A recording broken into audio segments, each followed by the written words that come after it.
Welcome to मार्गदर्शन classes. मैं M Kumar, director of मार्गदर्शन क्लासेस। आज की क्लास में हम लोग टाइम एंड वर्क का प्रीवियस ईयर क्वेश्चन करेंगे। इससे पहले हम लोगों ने एसपीडी की बुक से कंप्लीट एक्सरसाइज कर लिया है। आज एसपीडी की ही बुक से प्रीवियस ईयर क्वेश्चन करने वाले हैं। तो आइए देखते हैं प्रीवियस ईयर क्वेश्चन का पहला सवाल। यदि 9 आदमी एक काम को 16 दिनों में पूरा करते हैं तो कितने आदमी उसको 24 दिन में करेगा? 9 आदमी 16 दिन में करता है। Man into day total work होता है, तो 9 आदमी 16 दिन में करता है। आज की क्लास का पहला प्रश्न, 9 आदमी कितने दिन में करता है? 16 दिन में। तो 9 आदमी करता है 16 दिन में। Main into day total work बराबर होगा टोटल वर्क के। तो अब कहता है कितना आदमी, एम आदमी, M2 मान लो इसे, M2 आदमी कितने दिन में करता है? तो 24 दिन में करता है। हमें आदमी की संख्या पूछ रहा है, चलो कटा देते हैं, आंसर आ जाएगा 8 दूना 16, 8 त्रिक 24। क्लियर है क्या? टोटल वर्क बराबर टोटल वर्क मैंने कर दिया है। अब देखो इससे इसको काट दोगे तो 3 दूना 6, M2 की वैल्यू कितनी आ रही है? M2 बराबर 6। ये हम लोगों का क्या होगा आंसर। कितने आदमी होंगे? 6 आदमी। चलो क्लियर है। क्वेश्चन नंबर 2 देखते हैं। इसे मिटा दिया जाए, मिटा देता हूं। क्वेश्चन नंबर 2, समान समय में ए बी की अपेक्षा 50% अधिक कार्य करता है। बी अकेले उस कार्य के कुल भाग को 20 दिनों में करता है, तो ए तथा बी मिलकर उसी कार्य को कितने समय में समाप्त करेंगे? चलो ध्यान देते हैं। सबसे पहले तो हमें ए और बी की इफिशिएंसी का रेशियो दे रखा है। ध्यान दो कैसे कह रहा है, ए बी की अपेक्षा 50% अधिक कार्यकुशल है। तो ये आपका ए है और ये आपका क्या है बाबू? बी है। कार्यकुशल 50% अधिक कौन है? ए है। जिसका नाम पहले लिया जाए वही अधिक भी होता है, वही कम भी होता है। ये आपको मैंने परसेंटेज में सिखाया है। अगर किन्हीं को इसमें प्रॉब्लम है, परसेंटेज की बेसिक वीडियो जाकर देखो, आपको सारी बातें समझ में आ जाएगी। चलो यहां से देखते हैं। 50% अधिक है, तो 50% अधिक का वैल्यू क्या होता है? 3/2 होता है। नीचे वाला पहले वाला, ऊपर वाला बाद वाला। तो नीचे वाला एरो की शुरुआत वाला, ऊपर वाला एरो के बाद वाला। ऐसे भी आप जानते हो, क्या जानते हो कि ए जो है वो ज्यादा है और बी क्या है? कम। कम वाला बी का मान और ज्यादा वाला ए का मान। देखो इतना डिटेल मैं इसलिए कर रहा हूं कि हर एक बच्चे को समझ में आए। चलो यहां से समझना आप, ये क्या है? इफिशिएंसी है। ये क्या है? इफिशिएंसी, क्षमता है। चलो अब यहां से सवाल कंप्लीट करते हैं। अब ये सवाल में क्या कह रहा है कि सवाल में कह रहा है कि जो बी है वो 20 दिन में करता है। बी पूरा काम 20 दिन में, यानी 2 क्षमता वाला, 2 इफिशिएंसी वाला 20 दिन में करता है। तो एक इफिशिएंसी वाला कितने दिन में बहुत बचा कर देगा? 10 दिन में। ये बात गलत है भाई, 10 दिन नहीं होगा। अब इसी बात को मैं समझा रहा हूं। एक मेथड मैं डायरेक्ट बताऊंगा जो कि बिल्कुल शॉर्ट होगा, लेकिन ये भी समझाना जरूरी है, इसलिए मैं ये भी मेथड आपको समझा रहा हूं। बस पैसेंस रखो। इसके बाद जो मैं मेथड समझाऊंगा वो आपका एक लाइन में कंप्लीट कर देगा क्वेश्चन को, लेकिन मेरे साथ बने रहो। क्यों? ये भी समझना जरूरी है। ऐसा क्यों नहीं होगा वो बात अगर आपको समझ में आ जाएगी तो आपके लिए ज्यादा बेहतर होगा। चलो ध्यान देते हैं। ये कह रहा है 2 क्षमता वाला 20 दिन में करता है, तो एक क्षमता वाला 10 दिन होगा क्या? 20/2 करोगे 10 होगा? नहीं सर, नहीं होगा। क्यों नहीं होगा वो मैं बता रहा हूं आपको। 2 क्षमता वाला यानी 2 पावर का आदमी, 2 क्षमता वाला आदमी 20 दिन में करता है, तो क्षमता घटेगा तो टाइम क्या हो जाएगा? बढ़ जाएगा। 2 आदमी है, सिंपल मानो। 2 आदमी अगर 20 दिन में करता है, एक आदमी को ज्यादा टाइम लगेगा कि नहीं लगेगा? ज्यादा लगेगा। तो आपको मैं क्या बता रहा हूं, ज्यादा लगेगा, यानी कि 20 गुना 2 दिन लगेगा। अब कहता है दोनों मिल जाएगा, तो ए प्लस बी की क्षमता कितनी हो जाएगी? ए प्लस बी की क्षमता हो जाएगी 5। 3 और 2 मिला दिया, 5 क्षमता वाला कितने दिन में करेगा? एक क्षमता वाला कितना दिन में करता है बाबू? 40 दिन में करता है। तो 5 क्षमता वाला इससे कम दिन में करेगा, तो कम करेगा तो भाग दे दो, 40/5 कट जाएगा, तो कितना आ जाएगा? 8 दिन। आंसर। अगर आप ऐसा करना चाहते हो अच्छी बात है, कर सकते हो। नहीं करना चाहते हो कोई बात नहीं, इसे मैं मिटा देता हूं। चलो अब मैं जो समझा रहा हूं इसे समझ लो। ये मैंने मिटा दिया। अब आपका प्रश्न कह रहा है कि 2 क्षमता वाला 20 दिन में करता है, तो आपको कह रहा है कि 5 क्षमता वाला कितने दिन में करेगा? Simple, man into day total work होता है, या फिर आप कह दोगे efficiency into time. Efficiency into time क्या होता है? टोटल वर्क होता है। तो इफिशिएंसी इंटू टाइम कर लो। 2 क्षमता वाला करता है कितने दिन में? 20 दिन में। आपसे पूछ रहा है दोनों मिल जाएगा तो 5 क्षमता हो जाएगी, तो 5 क्षमता वाला कितने दिन में करेगा? x दिन मैंने मान लिया, या d दिन मान लो, कुछ भी मान लो। तो अब ये x की जो वैल्यू आएगी वो हमारा आंसर होगा। ये क्या है? ये आपका a प्लस b की क्या है? क्षमता। और ये क्या है? अकेले b की क्षमता।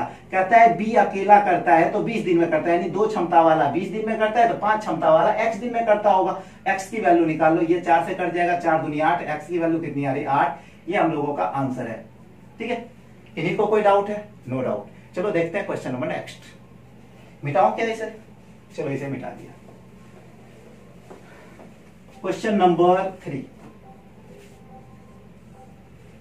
तीसरा सवाल है, ए बी से 3 गुना उत्तम कारीगर है, यानी उसकी क्षमता 3 गुनी ज्यादा है। किसकी? ए की। ये जो है बी से 3 गुना उत्तम कारीगर है। कहता हुआ किसी कार्य को करने में बी से 10 दिन कम समय लेते हैं। 10 दिन कौन कम समय लेगा?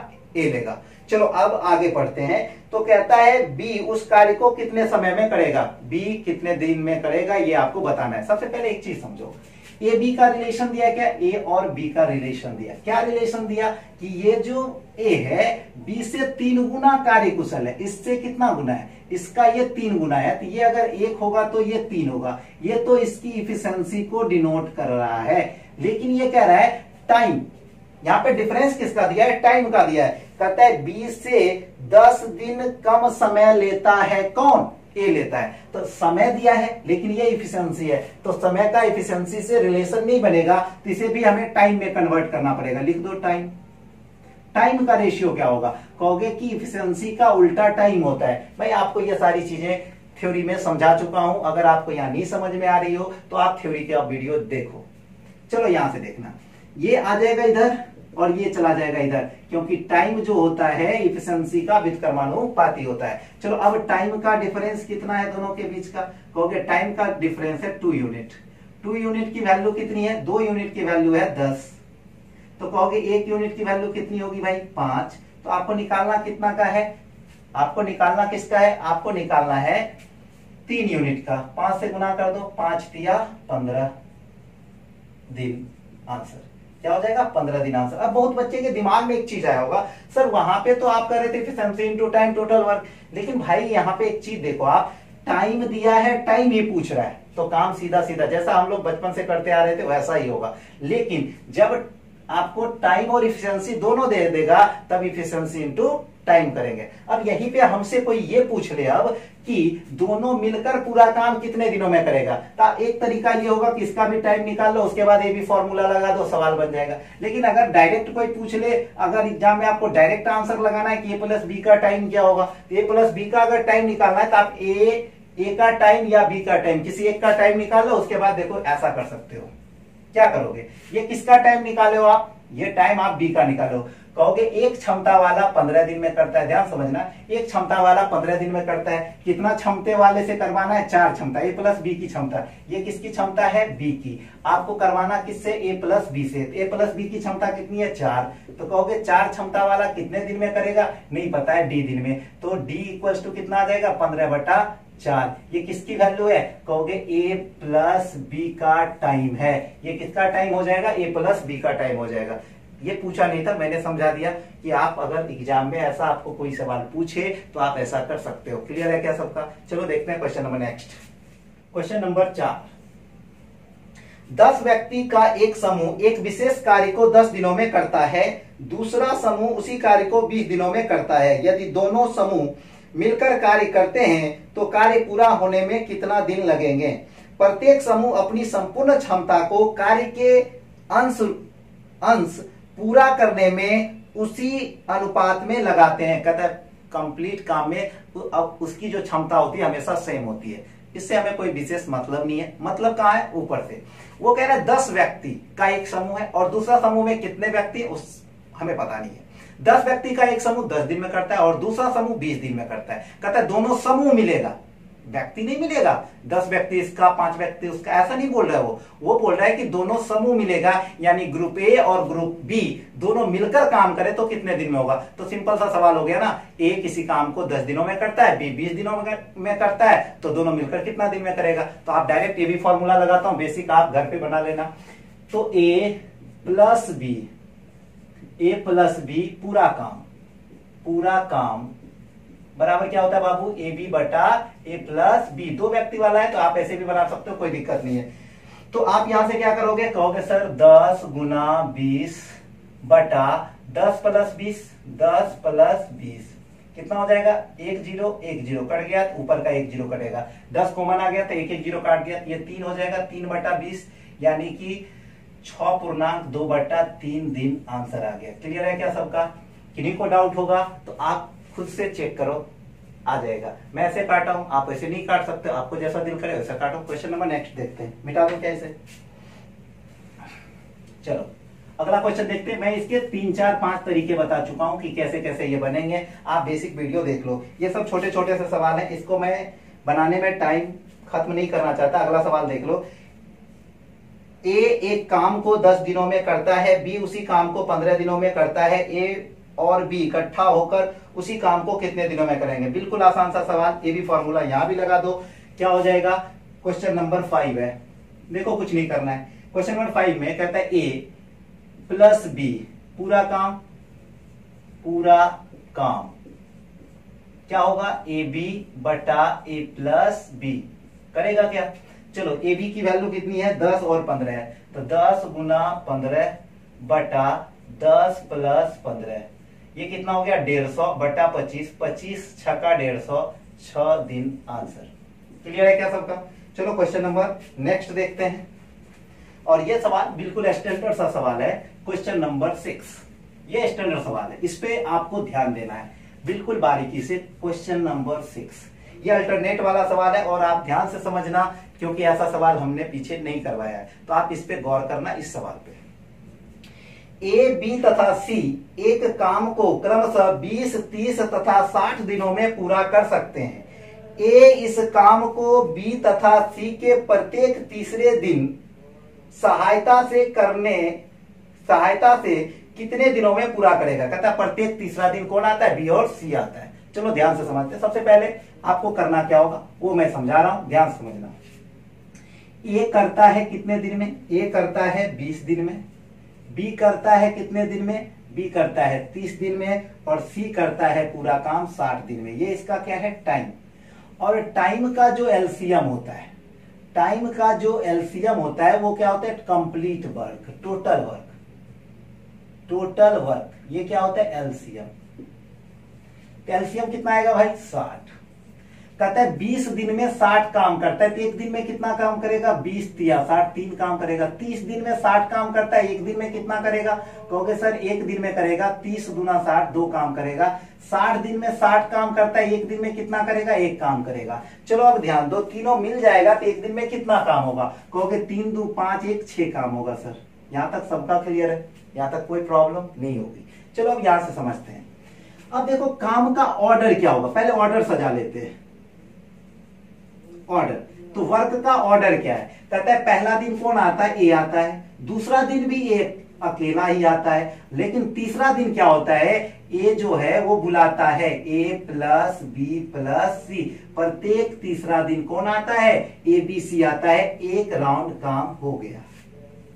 तीनों की हाजिरी जब एक बार बन जाए तो वो एक राउंड का काम होता है। अब ऐसा ही राउंड आगे भी चलेगा, डॉट डॉट डॉट, जब तक चलेगा। क्लियर है क्या?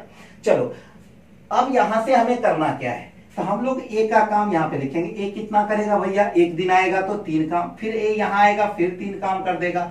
अब यहाँ ए बी सी आएगा तो कितना काम होगा? 6 काम होगा। ए बी सी आ जाएगा तो कितना काम हो जाएगा? 6। यहां तक सबको समझ में आ रहा है? कितने दिन बीत गए? तो हो गए 1 दिन 2 दिन 3 दिन हो गए। 3 दिन में काम कितने हो रहे हैं? 6 और 6 काम, कितने काम हो रहे हैं? 12 काम। चलो भैया अब यहां से समझना, इधर मैं बना रहा हूं, ध्यान देना, सवाल खत्म हो रहा है। आप मुझे एक चीज बताओ, 12 काम होने में दिन कितने लगते हैं? 3 दिन। तो आप ऐसा लिख सकते हो क्या? 12 काम। कितना दिन लगता है? 3 दिन का समय लगता है। 3 दिन में 12 काम होते हैं। आपको काम करवाने कितने? 60। तो 12 में कितना से गुना करें? या तो 60 आ जाए या 60 से कुछ कम आए, या तो 60 आए या 60 से कुछ कम आए। तो कहोगे सर यहां तो 60 डायरेक्ट आ जाएगा, 12 25 60। इसमें आप 5 से गुना कर दो, इसमें भी 5 से गुना करना पड़ेगा।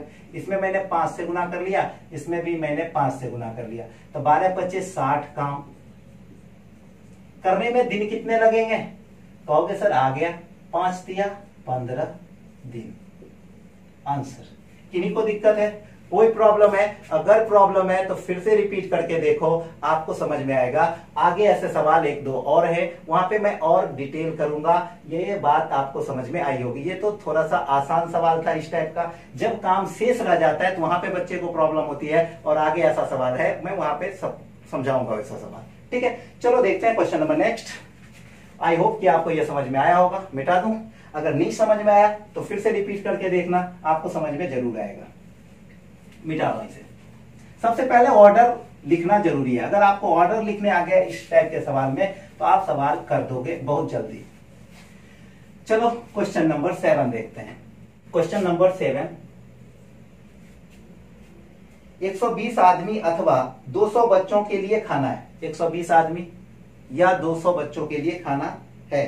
कहते इस खाने में से 150 बच्चों ने खाना ले लिया, बाकी खाना कितने आदमी के लिए पर्याप्त है। कहता है बाकी जो खाना होगा कितने व्यक्ति के लिए पर्याप्त है, कितने आदमी के लिए पर्याप्त है, ये आपको बताना है। चलो ध्यान देते हैं। सबसे पहले मेन और बॉय के बीच का रिलेशन हमें पता करना होगा। तो मेन कितना है? 220 मेन है, और ये कितने बच्चे के बराबर है? 200 बच्चे के बराबर है, 200 बॉय के बराबर है। रेशियो क्या आएगा? अब इसे कटा दो, 1 0 से 1 0 कट जाएगा, 4 से काट दोगे, 4 तिया 12, 4 5 20। रेशियो आ गया तू मेरा मैं तेरी, मेन अनुपात बॉय, ये इधर आ गया 5:3। क्लियर है क्या यहाँ तक? अब चलो, मेन की क्षमता आ गई है 5 और बॉय की क्षमता आ गई है 3। लेकिन प्रश्न में हमसे क्या कहा? प्रश्न में कहता है हमसे कि 150 बच्चे ऑलरेडी खा चुके हैं, तो कितने बच्चे के लिए खाना बचा है? तो कहोगे कि 200 बच्चे के लिए खाना था, 200 के लिए खाना था, 150 ने तो खा लिया, 150 बच्चे ने खा लिया, तो ये कंप्लीट खाना था 200 बच्चे के लिए। अब शेष खाना कितने बच्चे के लिए बचा है? तो आप कहोगे सर शेष खाना जो बचा है वो 50 बच्चे के लिए बचा है, 50 बॉय के लिए खाना बचा है। यहां तक सबका क्लियर है? अब ये 50 बॉय का खाना खाएगा कौन? आदमी खाएगा। तो कितने आदमी खाएंगे हमें पता नहीं, मैंने मान लिया n, आदमी की संख्या, आदमी की संख्या, ये हमने मान लिया। आदमी की संख्या n होगी, n आदमी खाएगा, n मेन खाएगा। क्लियर है क्या? n मेन खाएगा। अब कहोगे इसकी एफिशिएंसी कितनी है सर? इसकी एफिशिएंसी 3 है, और इसकी एफिशिएंसी कितनी है? 5। 5 से इसको काट दो, ये कितना आ गया? 10, 10 या 30, यानी कि n का वैल्यू कितना आ गया? 30, यानी आदमी की संख्या 30 होगी। शेष भोजन जो बचेगा वो 30 आदमी खाएंगे। यहां तक सबका क्लियर है? किन्हीं को कोई प्रॉब्लम नहीं है? चलो मिलते हैं अगली वीडियो में। आज के लिए इतना ही, तब तक के लिए bye bye, take care, good night.